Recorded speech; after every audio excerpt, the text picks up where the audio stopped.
should have got you. I'm so scared. Joe, watching a YouTube video and curious in the background. Joe, find your match and see Jones. Okay, welcome back again, everybody. So, just a quick comment about assignments. I don't know, I didn't check to see if anybody still hasn't done the previous one, but if you need a couple days, I'm still working. I've actually now started the assignment grading. So I haven't gotten any assignments back yet, but I started grading them today. So hopefully within about a week, you'll get most of it back. And then the fourth assignment is due on Monday, and so what we're going to go from now is that we'll have this class today. This will be new material. Today's material will be covered on the midterm. And I will give out, probably over the weekend, I'll try to post this, a list of all the topics that we covered, and a outline of what the midterm will look like in terms of what kinds of questions, this kind of thing. I'll post some practice problems that you can use to help prepare for the midterm, and then on Tuesday I'll just do a review in class of all the topics.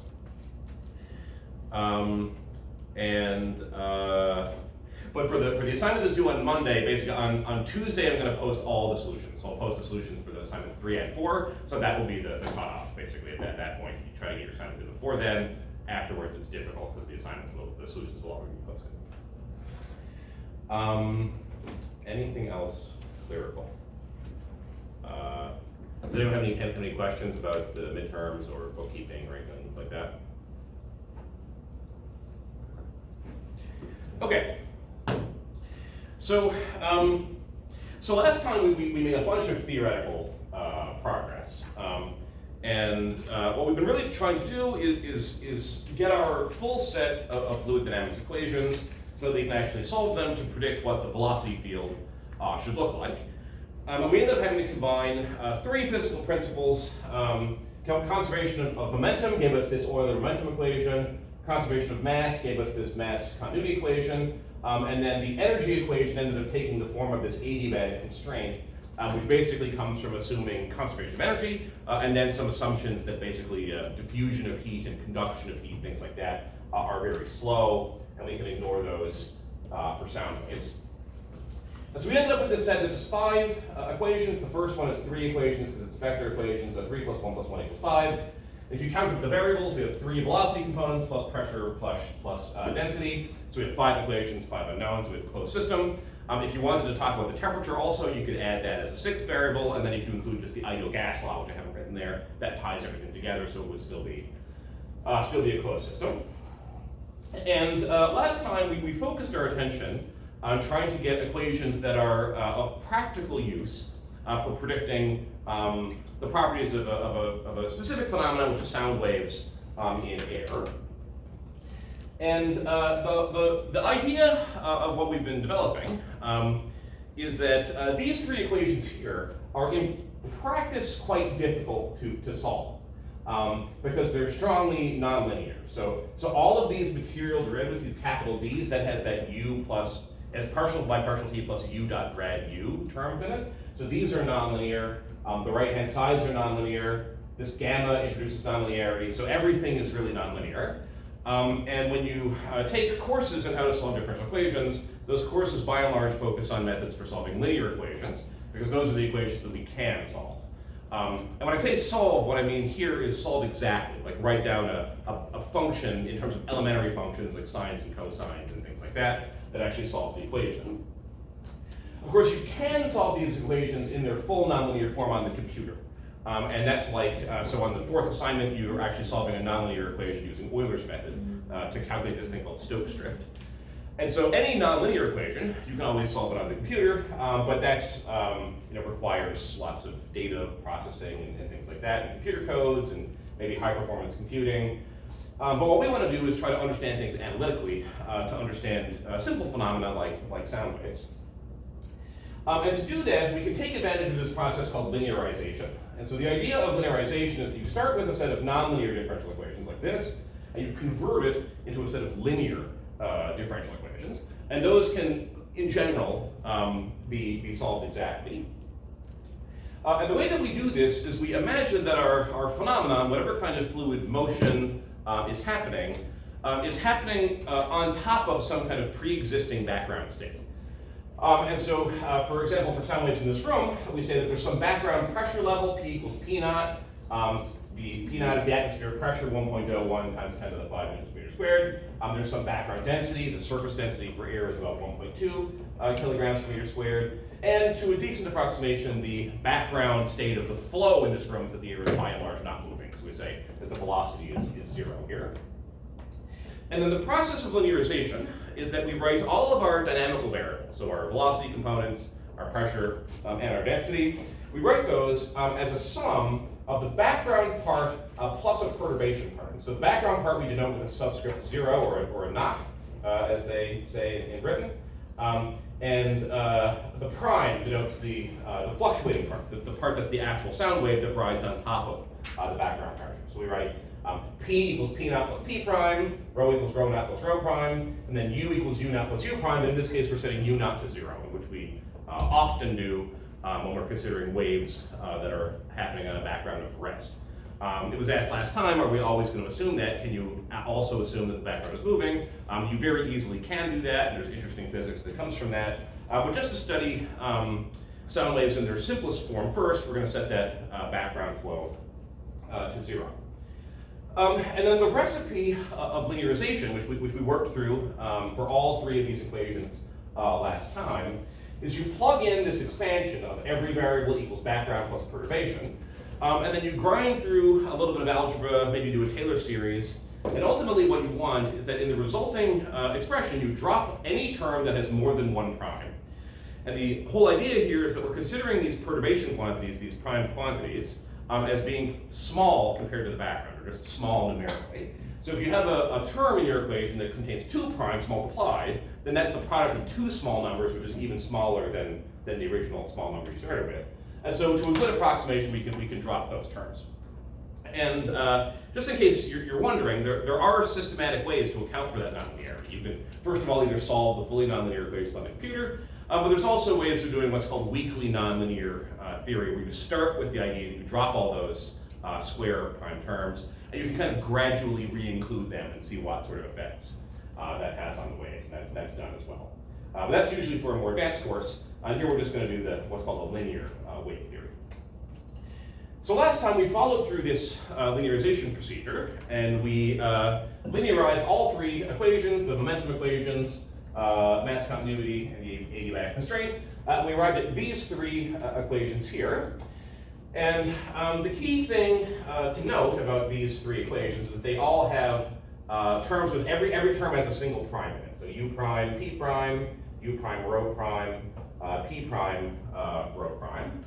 And these we said were the equations of motion, the linearized equations of motion for sound waves in air. And this is really the fundamental starting point for analysis of sound waves.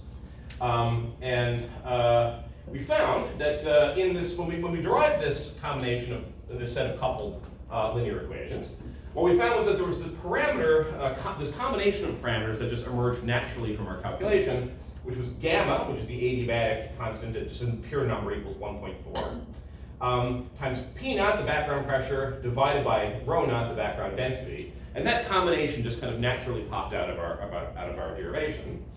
And we analyzed the dimensions of that. So I made the comment last time that in general, whenever you're analyzing some model of a physical system, it will often be the case that you have some combination of parameters that just emerges naturally. Like your final answer is like, if you have A and B parameters, it's like A over B or whatever. It's a combination of parameters that can happen. And if you want to interpret what's the physical meaning of that combination of parameters, a very natural thing to do is to calculate the units or the dimensions of that. And we did that, and we found that gamma P naught over rho naught has units of meters squared per second squared. So it has dimensions of a squared velocity. And we're going to show today that, we identified that combination as the speed of sound in air. And actually, if you plug in the numbers here, CS is the notation we're using for the speed of sound. So CS is the square root of gamma P naught over rho naught. And if you just plug in these values here, and the value of 1.4 for gamma, you get the correct answer, 343 meters per second, which somebody remembered at the beginning of class. And we're going to show today that this, so far we haven't actually shown that this is the speed of anything. We've just argued that based on dimensional analysis it probably is. But today we're going to show explicitly that this is actually the speed of sound waves in air. We're going to derive a formula for the pressure fluctuations in sound waves, and we'll show that they propagate at this speed.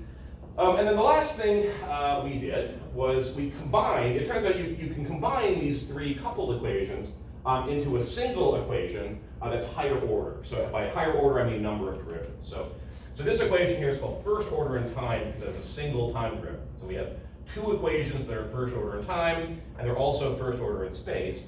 It turns out you can combine these three, and we showed how to do it last time, into one equation that's second order in both time and space. And so it looks like the second time derivative of p prime equals the sound speed squared times the second space derivative of p prime. And this equation is very famous. It's called the wave equation, and it comes up in all kinds of areas of physics. It applies to waves on a guitar string. It applies to waves on the surface of the ocean. It applies to electromagnetic radiation waves, waves in the gravitational field. Basically any kind of waves that you encounter in physics that you're dealing with the linear physics of it, you will often get a wave equation that looks very, very much like this. And so today what we're going to do is we're going to start from this wave equation and actually write down explicit solutions for what sound waves look like, and then calculate things like calculate their properties, how do things propagate, and then also what is the physical structure of sound waves in space. So how do the pressure fluctuations and density fluctuations and velocities, how do they sort of line up in space? Are they happening at the same point? Are they happening phase shifted relative to one another? And we'll analyze the physical structure of the sound waves. Okay. Does anyone have any questions on any of the review? Or any other type of question? Okay. Okay. So this first section is called plane wave, or I'll say traveling wave.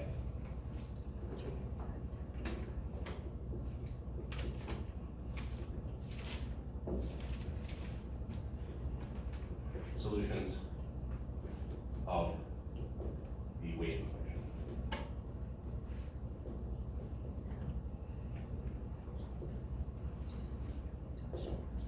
Okay, so our wave equation was d squared pressure field equals the sound speed squared times the second derivative with respect to x. Let's look for solutions of this equation.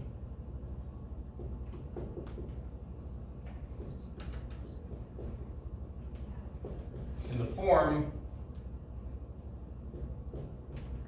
of traveling waves. So we're going to say here, we're just going to guess the solution. P prime of x and t equals, I'm going to put a coefficient here, capital P, and I'm going to write some other stuff here for the specific formula. Does anyone know, have they seen it in another course, or maybe remember it from some other source? What's the normal form of a traveling wave? Does anyone know? You might have seen it in a previous course, you may not have. Maybe it would be in 1051, or maybe 2820 if you're in physics. Anyway, has anyone seen a traveling wave mathematical expression before, a formula for traveling wave? How about, can anyone say physically, like what is a traveling wave? Like kind of what does it look like? Has anyone encountered traveling waves before in any capacity? And it's a linear combination of sinusoidal waves. Yeah, so sinusoidal. So often they look like sines and cosines, and then if you were to plot graphically what happens to that sinusoid, what does it do over time? Well, the density increases in certain points, so kind of the density goes up and then down and then up and Yeah, so that's true at a particular point, right? So if we're looking at a particular point and there's a traveling wave in the vicinity, then the density locally is going to fluctuate up and down. But then that's completely correct. And what about the wave itself?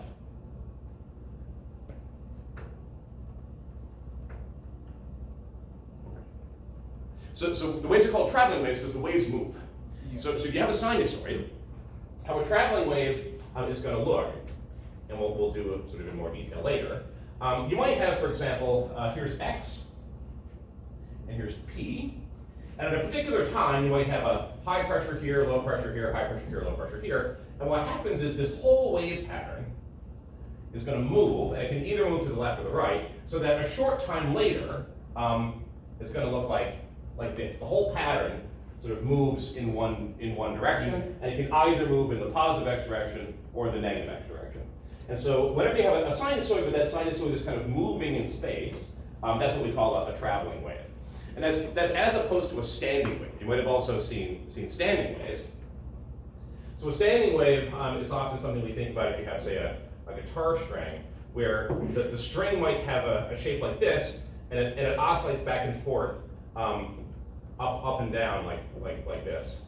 But it doesn't really propagate, it sort of just goes up and down in a particular space. And you're talking about nodes and antinodes. And if you ever did this problem of calculating the frequencies of like an open pipe, or what are the frequencies of a clarinet or whatever, then you're dealing with standing waves. But traveling waves are different. Traveling waves propagate through space, and then there was this notion of combinations of sines and cosines. It turns out these two types, this is traveling here, traveling wave. This is a standing wave. These two types of waves are very closely related to one another, and actually you can build standing waves out of combinations of traveling waves. Okay, so the formula, and I'll see if anyone has seen something like this before, but the formula for a traveling wave, a very standard formula, is p prime of x and t equals a coefficient, this is just a constant number, or p, times sine of kx minus omega t. Does this look familiar? Have people ever seen this combination? Yeah. Okay. So this is just the general form of a traveling wave. And I'll mention you can either have kx minus omega t here, or you can have kx plus omega t, and both are valid. And whether it's a minus or a plus tells you whether the wave is traveling to the left or to the right. And we're going to come back to that. So we're going to look for solutions that are like this. What we're going to do now is take this form, and this is also called often what's called an ansatz, which is basically what an ansatz is just a guess for the solution. So an ansatz is just a formula that you just guess, and then you see if you verify if it is a solution by plugging it into the equation and finding out if you get 0 equals 0 on both sides. Okay, so this form has has 3 parameters, or constants, and they have different physical meanings. So the first one is capital P, and that is the amplitude. So in our sketch over here, we have this traveling wave, and the overall size of the wave, how high it goes and how low it goes, that's P. And so our sinusoid goes from -1 to 1, so P times sine goes from plus P to minus P. So P is the characteristic size of the pressure fluctuations in our wave. We call that the amplitude. And on the fourth assignment, you often have probably heard sound waves are measured in this quantity called decibels. And so decibels are related to the amplitude, but they're not equal, they're just related. So on the assignment, you need to work that out. The second parameter is K, and K is called the wave number. And the key formula is that lambda, which is the usual wavelength of the wave, is equal to 2 pi divided by k. And so going back over here to our sketch, the wavelength of this wave, so here's, it's from peak to peak. So here's one peak of the wave, goes down here, here's another peak. And so this distance here would be lambda equals 2 pi over k.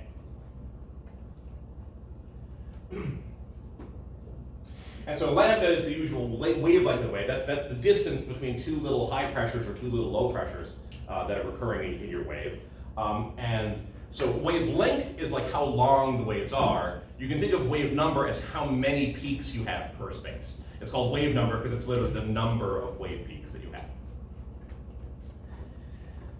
And then the third parameter is omega, which is called the angular frequency. And sometimes called that just frequency. Copy. And the usual period of the wave is defined as, or is equal to 2 pi over omega. So this general form that we've written down, p times sine of kx minus omega t, has the usual properties of a wave: amplitude, wavelength, wave period. Baked into it already, we've just written these as parameters. So right now, we're going to look for solutions that have this form, but we've left the amplitude, period, and wavelength completely general. And we're just going to plug those into the solution, plug these this ansatz into our wave equation, and see if we can solve the equation using this approach. Okay.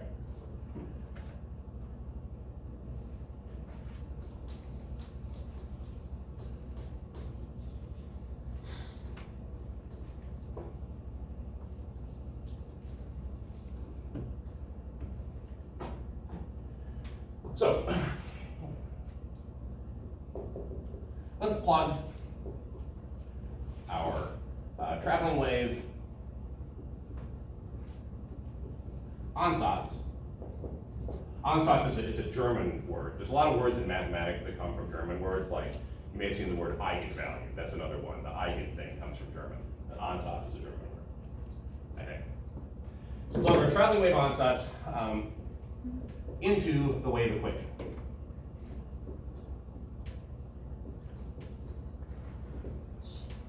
So we had, our wave equation was d squared t prime dt squared equals cs squared d squared t prime dx squared. So we need to compute these two derivatives. So we can calculate. D squared by dt squared of capital P times sine of kx minus omega t. So we can first take one derivative. So this is equal to d by dt of whatever we evaluate the first derivative as. Can someone tell me what's the time derivative of this function? P cos kx minus P times cos kx minus omega t times negative omega. times negative omega. Exactly. So just to clean that up, so it's d by dt of negative omega p times cos kx minus omega t. And how about the second derivative here?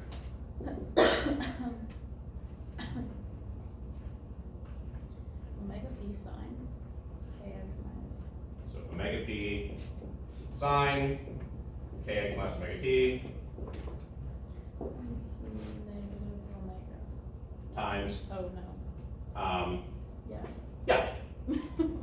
Times negative omega. Yes, I think there's three negatives. Right? So we had a negative up front, and then cosine gives a negative, and then the chain rule gives a third negative. So we should end up with a negative sign, I believe. Yeah. So our final answer here is negative p times omega squared times sine kx minus omega t. Okay. So now, so that's the time derivative piece.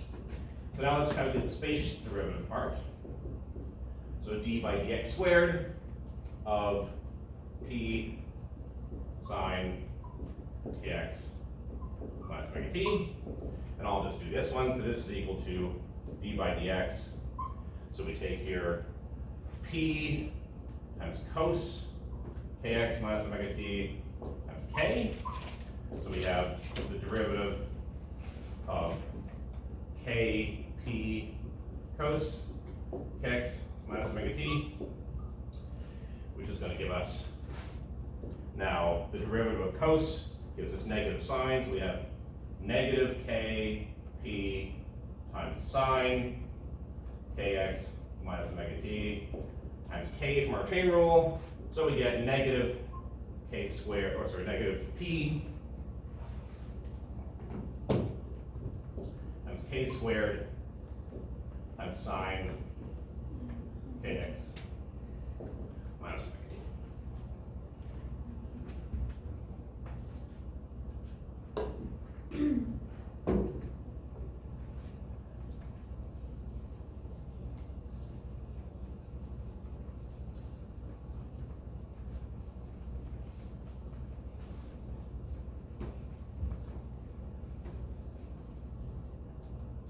Okay.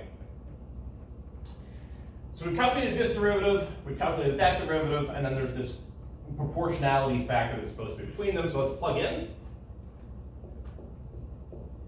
Plug these results in. And so we get our left-hand side is negative p times omega squared times sine kx minus omega t. And our right-hand side is this stuff, but times our constant cs squared. So we get minus cs squared times p times k squared times sine kx minus omega t. And we've got some nice stuff happening here. I'll just pause for 1 second.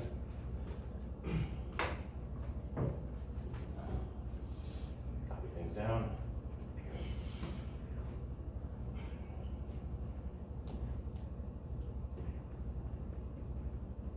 I'm very unprepared for lecture today. I forgot to bring a drink. Oh no.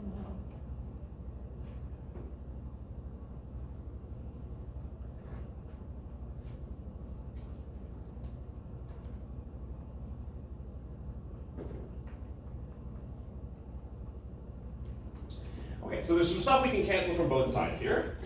And this is something that very generally happens when you have a wave equation, is that your form of your wave, your sine of kx minus omega t, that has shown up on both sides. So after we've taken the derivatives, we've ended up with our same kind of functional form back, and so we can cancel this from both sides. And the other thing we can cancel is this factor of p from both sides. So we can cancel the p's out. We can also cancel our negative signs if we want. And so we end up with omega squared is equal to cs squared times k squared. Okay. And so what is the meaning of this formula? Or like what's this, seems maybe some like random looking relationship between constants. So what is the significance of this? So what we did was we guessed a form. We guessed that our pressure field was going to look like this traveling wave, this sine kx minus omega t. And then we plugged it into the equations. And what we derived was this expression here. And I'll say what this is called, this has a special name, this is called the dispersion relation.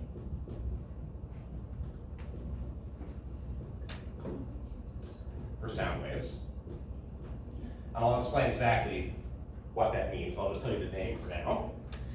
And what this equation is telling us is that if this equation is true, so if it's true that omega squared equals the square of the sound speed times the square of the wave number, then we have a good solution. Because we assumed a form, we plugged it in, and then what we derived was this. So if this is true, then that means that our solution, our sine kx minus omega t solution, actually solves the wave equation. So if this equation is satisfied, then our ansatz, p prime of xt equals p sine of kx minus omega t, actually solves the wave equation.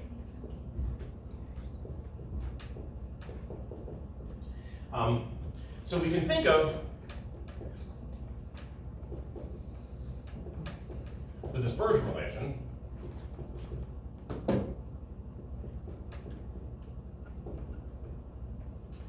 as putting constraints on the parameters k and omega. So we wrote down a wave that has a wavelength, 2 pi over k, has a period, 2 pi over omega, and has an amplitude, capital P. And we plugged that in to our equation.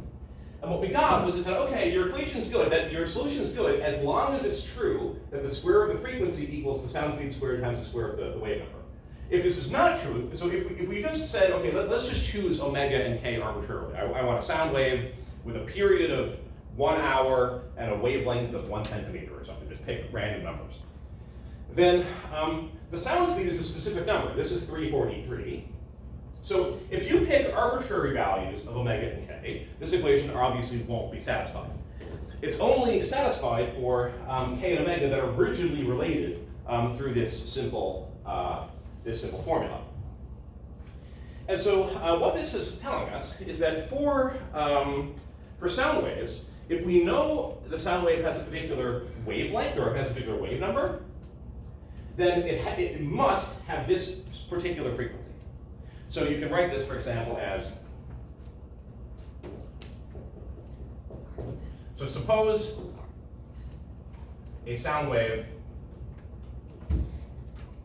has a certain frequency, omega naught, then it must be true that the wave number is k is equal to,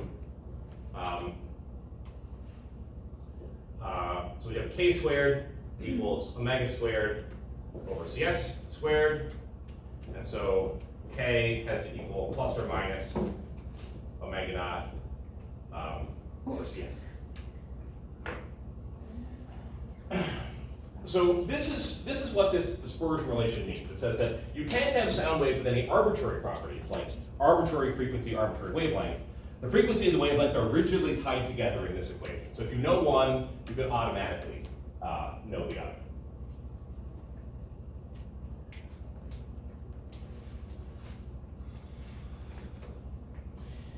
Another very interesting result here is that this dispersion relation, it doesn't involve all 3 parameters of our wave. Our wave ansatz has 3 parameters, p, k, and omega. But this dispersion relation that we derived, the p is already canceled out before we got an equation. And so p, which is the amplitude of the sound wave, doesn't enter into the dispersion relation at all. And so what that tells us is that actually sound waves of any loudness are actually possible. So if you have a sound wave and it has a particular frequency, you can say what the wavelength is from the dispersion relation, but the amplitude can be anything. And so there are all sorts of different sound waves with different amplitudes that have frequencies and wavelengths that are linked together by the dispersion relation. So write your note. The dispersion relation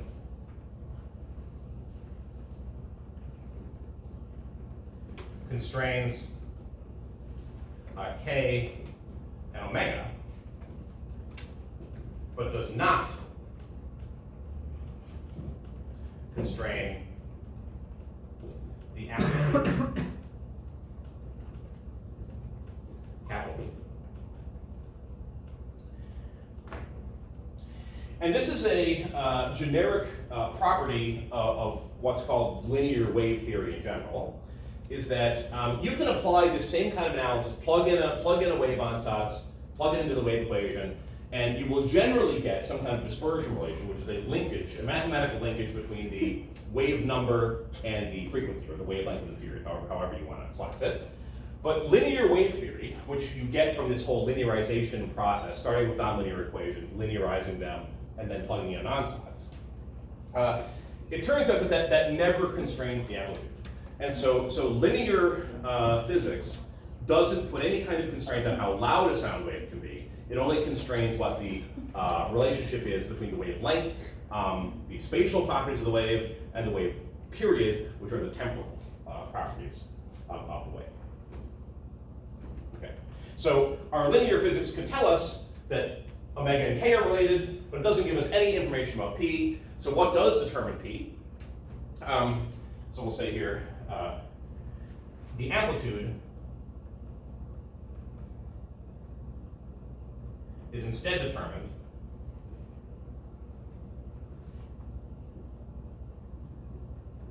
by the initial conditions or by the forcing or generation mechanism.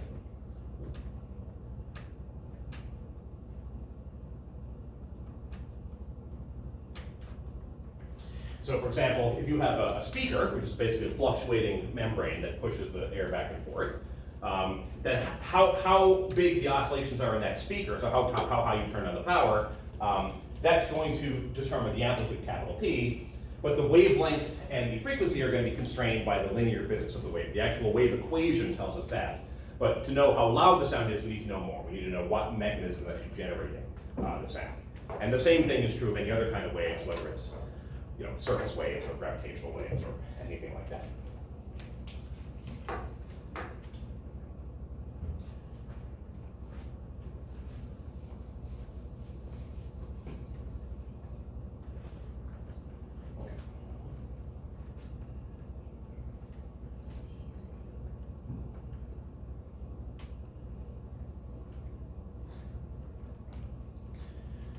Okay, so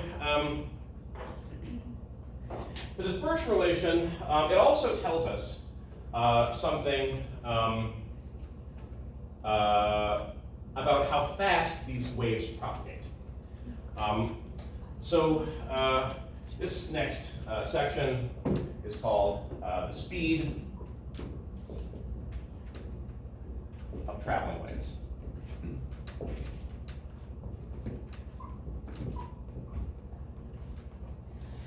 So suppose we have a traveling wave,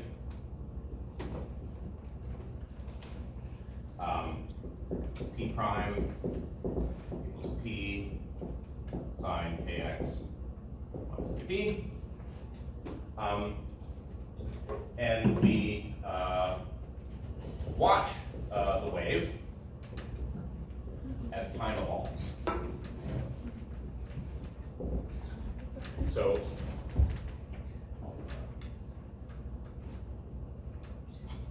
here's x, here's P prime. So I'm going to assume the wave initially looks like this, and sometime later, a short time later, the wave will look like that.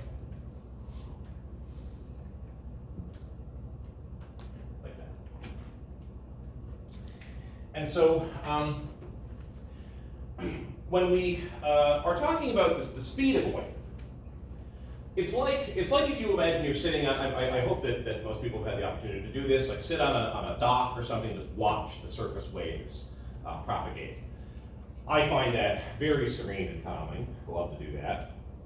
And so when we say that how fast is a wave traveling, what we mean is we fix our eye on the peak of one of the wave bumps, and we just follow it as it moves. And we see that bump will move at a particular speed. And a key thing to understand actually is that when we're tracking a bump of a wave, it's that hump of water isn't actually moving at that speed. What's moving is the wave pattern. So a really good example actually, it's kind of a silly example, but can you put your hand up if you've ever been at a sports game and people have done the wave in the stands? Are people familiar with this concept? Yeah, you've done it yourself, probably most people. So, so the wave is actually very similar to actually a physical wave. The difference is it relies on human psychology, so there's not really a good equation for it, but people have modeled it. When the wave moves around the stadium, the people actually stay in their seats, right? You just stand up and you do this, or you shout or whatever, but you don't actually move as the wave goes by you. You just move vertically up and down. You might move a little bit locally, but you don't follow the wave. So the same thing is true for every other kind of wave. So if you look at a wave on the surface of the ocean, it's not the case that as this wave crest moves, what's actually happening is the sea surface is raising and falling sequentially as the wave pattern moves. It's not that there's like a chunk of water that's actually moving with that wave speed. So there's the speed that material moves at and the speed that a wave moves are physically totally different things. And you can have a wave where the wave might be moving very rapidly, but the actual particles are moving hardly at all. It's the pattern, the arrangement of things in space which is propagated. The actual material is moving a little, just like you move up and down in your seat, but it doesn't move very much. So what do we mean when we say the speed of a wave? What we mean as we watch the wave go around the stadium, maybe the leading edge we're tracking, or if we're looking at the surface of the water, we're tracking a particular trough or crest, usually a crest, with our eye.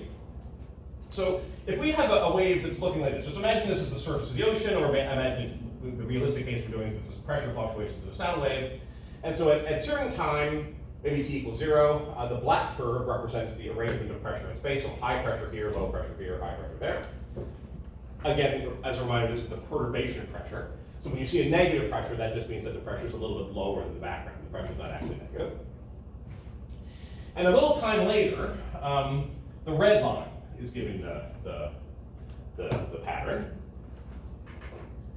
And so if we look at a particular crest of that wave, then a little time later, that crest has moved a certain distance. And so that distance might call that delta x. And if the crest moves a distance delta x in a time interval delta t, we say the wave, we call it what's called the phase speed, is c equals delta x divided by delta t. So we usually use the notation c to represent the speed. We use this special term phase speed. It turns out that there are actually two different notions of how fast a wave is moving. One is called the phase speed, that's what we're going to cover first. And later we may cover this other speed called the group velocity that you may have encountered. That's a little bit more subtle, we're not going to talk about that right now, we'll come back to it. But this speed is called the phase speed because you're looking at a particular point in the wave phase. You're saying, so usually by wave phase, we mean how far along the pattern are you, this up and down pattern. And so we take a particular point on the wave, the crest, and we track how that point moves, and that gives us the phase speed. Okay.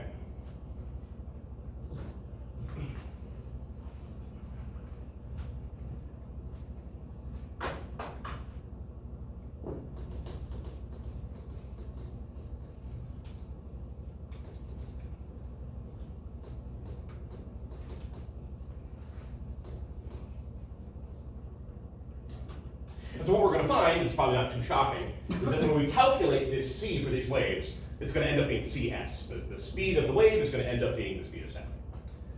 So let's show that that's true.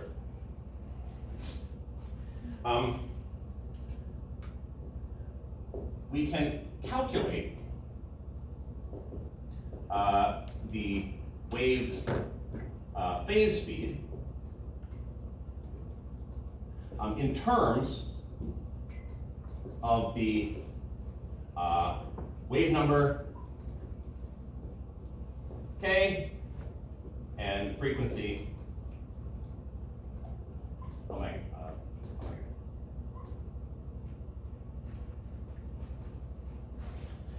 Okay. So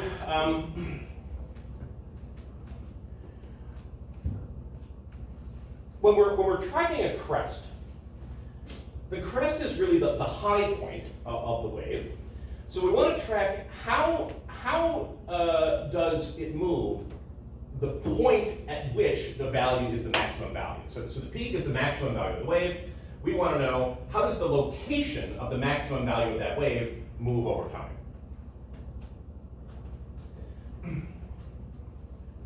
So if we want to track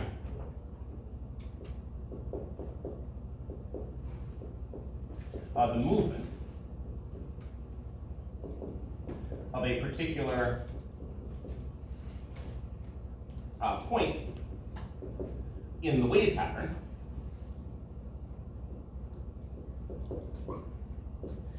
this corresponds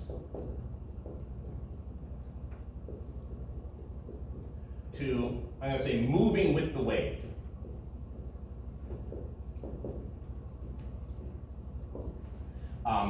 In such a way that the pressure value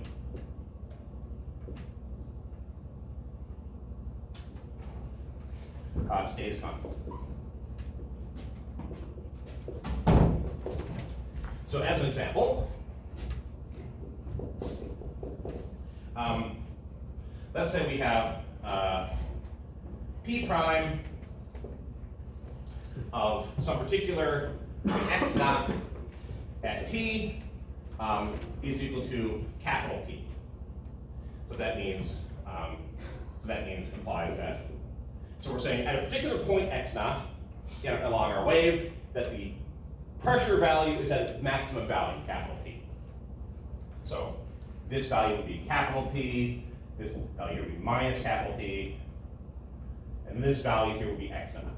So just imagine there's some point in the wave that we identify a crest in the wave. It's at a particular point, location x naught, and now we're going to imagine, let's track how that maximum value moves as time evolves.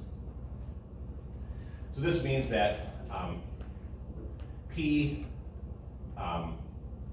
sine kx minus omega t by the x naught equals capital P. Okay. And if you knew the time, you could solve for the particular position. Okay. Let's now imagine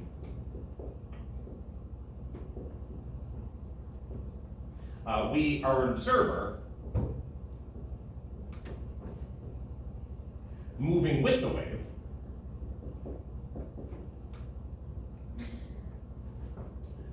with position x observer of t such that x observer of t equals 0 equals x naught. So we're just imagining this wave is propagating, and we're just going to walk along as the wave evolves, and we're going to walk along in such a way that we're going to walk along this way, and the way in which we're going to walk along is we're going to try to keep pace with the wave such that the highest value of the pressure is always at our location. And so then the wave speed is how fast we have to move. So how fast do we have to move so that we keep pace with the wave as it moves, and that'll give us the wave speed. So we really want to say then that P prime, so mathematically,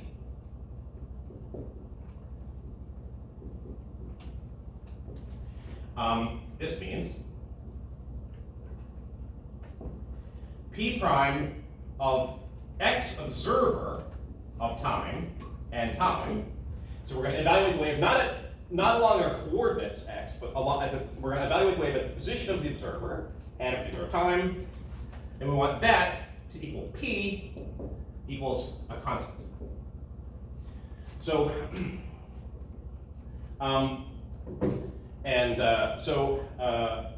we want to find out what is our trajectory. How fast does this observer have to move such that it keeps pace with the wave? And so this gives us capital P times sine of k times x observer of t minus omega t equals a constant.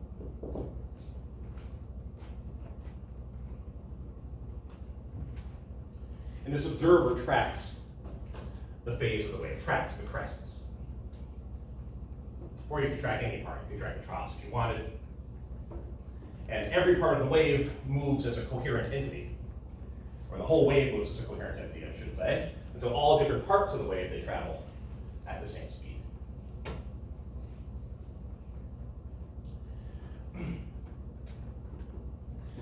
So let's differentiate this equation.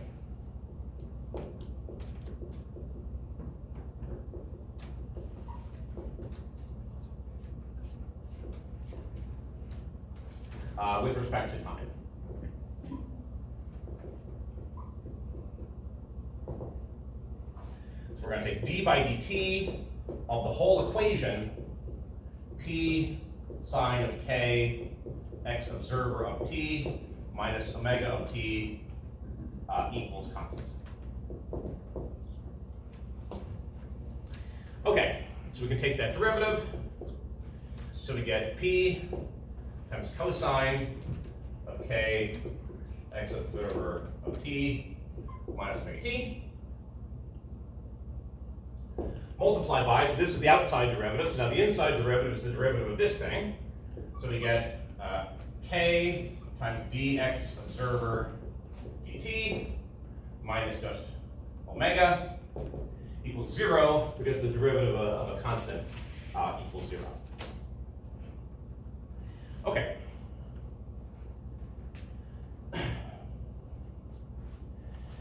So, so what we want is we want to set our observer's motion. We want to figure out what is x observer of time so that we're tracking a constant position on the wave. And what we've gotten is that if we want the observer to follow the wave, this constant gets eliminated when we differentiate. So we need this equation to be true. P times this cosine times this factor has to equal 0. And we want this to be true for all time. We want the observer to follow the wave as it propagates. And so we have here a product of three factors, P times cosine times this thing in brackets. And the product of the three factors has to equal 0. And so that means that one of the three factors must be 0. So if there's three things multiplied and it equals 0, then one of them's got to be 0. That's how 0 works. So P is not 0. This cosine is not going to be 0 in general. It might be 0 sometimes, but it's not 0 for all t. So if we want this thing to be true for all time that the observer follows the wave, then this part here is also not 0. And so we must have, this must be 0. And so we get, if we want our observer, so if we want our observer to follow the wave, we must have k times d x observer dt minus omega equals 0.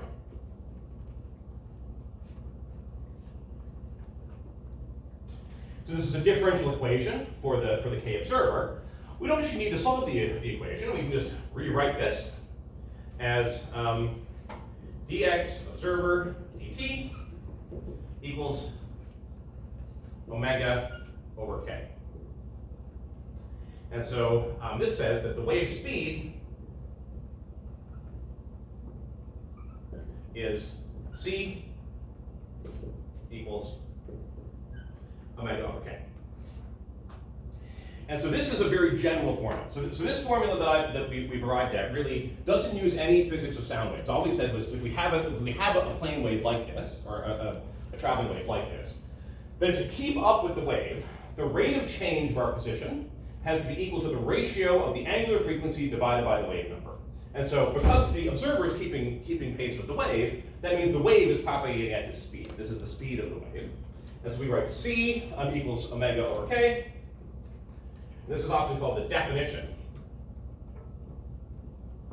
of phase speed. So this is generically true. So we're going to use this formula later when we talk about surface waves on the ocean. If you talk about any other kind of waves, light waves, electromagnetic waves, if you take 3500 or 4500 if you're in physics, or any other kind of wave, the phase speed of the wave is always defined, and it's equal to, based on this argument, the ratio of the angular frequency to the wave number. And so if you have a wave, and you know the angular frequency of the wave number, you can calculate this number, and that'll tell you how fast the waves are running away in terms of their phase speed.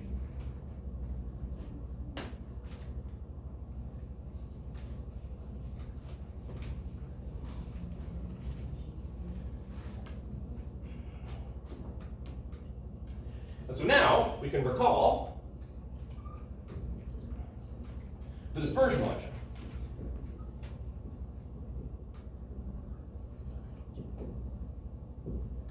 So our dispersion relation was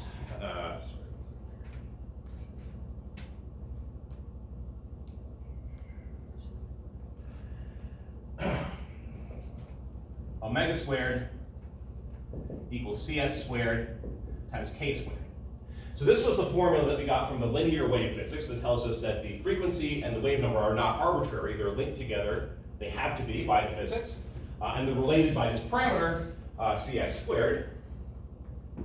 And so we can just take the divides. We have CS, so we have now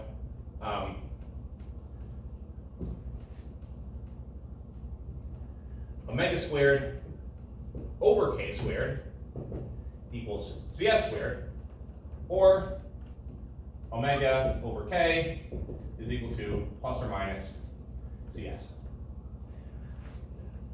which says that the speed of sound waves, C equals omega over K, is equal to plus or minus the speed of sound parameter CS. So C equals plus or minus CS. And so the plus or minus here, don't get too worried about that. All that means basically is reflecting the fact that the waves can travel in the positive direction or the negative direction. But whether they're traveling to the right or to the left, they're always traveling at the same speed, CS, which is 343 meters per second.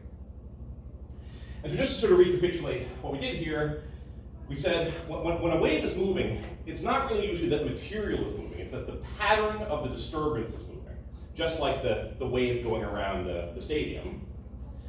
And if you want to have an observer that tracks that motion of that pattern, the observer has to run downstream at a rate equal to the ratio of omega over K. And then when we combine the definition of the phase speed with our dispersion relation, what we find is that the wave speed is exactly equal to the speed of sound. So that makes sense for our interpretation. This parameter gamma p naught over rho naught, which naturally appeared when we linearized the equations, that's exactly the speed at which these sound waves are moving. Okay.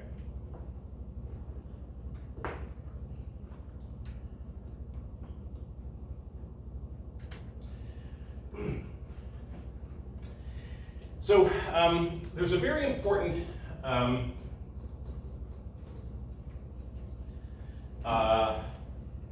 property of this very simple equation that just says the wave speed equals the sound speed. And it's that when we write down this formula, the wave speed equals the sound speed here is just a constant. so it's equal to, remember, CS is gamma P naught over rho naught square root sine. So here, the speed of the wave, the speed of the actual sound wave, which is C, is equal to plus or minus this parameter, which just comes from the parameters of the background state, gamma, P naught, and rho naught. This might seem almost like the math works out in a little bit of almost a trivial way. C equals C, what kind of an equation is that? But there's actually, as we go on to study more other types of waves, you'll see that actually this is not a trivial relationship, and that other types of relationships are possible. So on this comment I'm going to write on the other board, but I just want to explain it first. Is that a key property here is that the wave speed of sound waves is just equal to a constant number. So all sound waves in this room are traveling at the same speed. And very importantly, it doesn't depend on what the frequency or the wavelength of the sound wave is. So as I am speaking, there's different frequencies in my voice, right? So if you talk in a higher voice or lower voice or just in individual words, there's a mix of frequencies. Or if you sing a song, the different notes are different frequencies. But the sound wave speed of all of those different frequencies is the same. So any sound wave, whether it has whatever frequency and wavelength it has, they all travel at the same speed, 343 meters per second. And you can imagine, so that property, that all waves travel at the same speed, that's called non-dispersive. So I'm going to write these as notes, but I just want to explain. And so you can imagine that that's very important for the intelligibility of speech. Because imagine that the high frequencies and the low frequencies in your voice traveled at different speeds, right? Well, then the words that I'm saying would get like all muddled and mixed up, like as I'm talking. And if you were playing a musical piece, right, as you were playing the high notes on the piano and the low notes on the piano, those would reach the observer at different times. So you wouldn't be able to play like a high note, like a high C and a low C, and then have them, you hear it as an octave. You would hear one first and then the other. So sound waves are not like that. So all the sounds travel at the same speed. But when we look at surface waves, we're going to find something different. When you look at waves on the ocean, all waves don't travel at the same speed, and those waves are called dispersive. So I just want to make the key point here that this equation is not a trivial equation. It says that the speed of sound is equal to a constant. And then there are other types of waves which that's not true. The speed of the waves depends on the properties of the wave, like the wavelength or the period. But for sound waves, this is actually the reason that we study sound waves first, is because it has this very simple property that all waves travel at the same speed. And like all of acoustics is basically based on this. Okay. Music wouldn't work, right, if this wasn't true.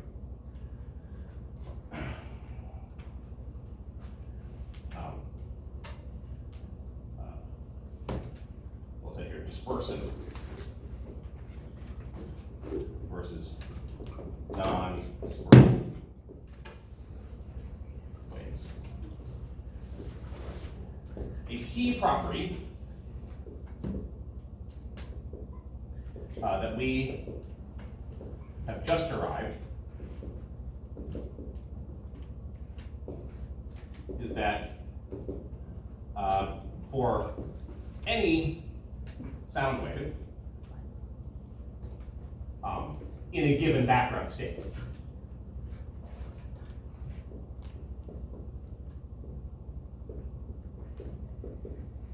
P naught, rho naught, the speed is the same. C equals plus or minus CS.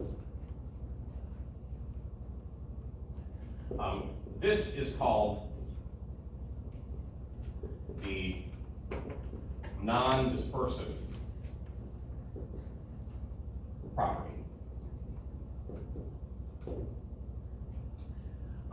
And means that waves with different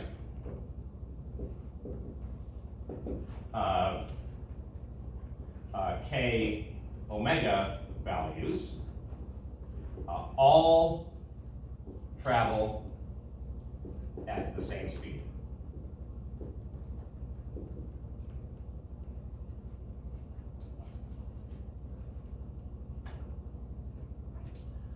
This is crucial for speech music, etc. Other types of waves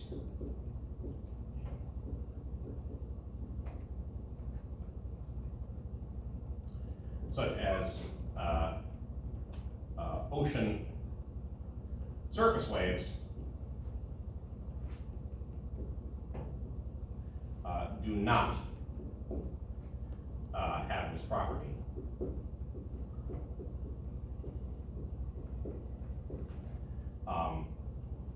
And speed depends on wavelength.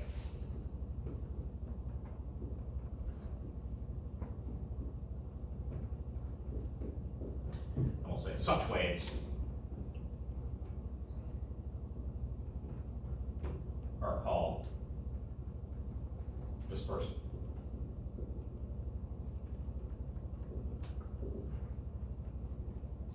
So non-dispersive waves are the simple kind when I don't have to tell you anything about the properties of an individual wave in this room. It always travels at 343. But if instead we were looking at waves in a tank of water or something, you couldn't just tell me automatically they're going to travel at a certain speed. You would first have to ask, well, how long are the wavelengths, for example? What's the period of the wave? And then only then could you predict the wave speed. And so sound waves are, in many ways, the simplest type of wave, because all of the different components of the wave, and any speech pattern, for example, has waves of all kinds of different frequencies, but all those frequencies travel at the same wave phase speed.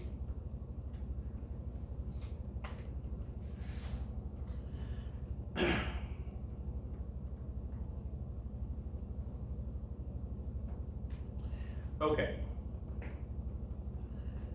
Well, so the next topic I'm going to discuss is the structure of sound waves in space. So how pressure and density fluctuations are related to each other, as well as velocity in space. But we have only 5 minutes left, and that's kind of a pretty involved topic. So I think I'm just going to shut it down for today.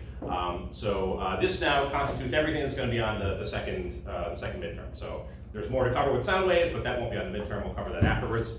And as I said, keep an eye out on Brightspace, because I'll be posting some materials, and then Tuesday we'll have a review class. So let out 5 minutes early today, and I'll see everybody on Tuesday for the review. Thank you. Thank you.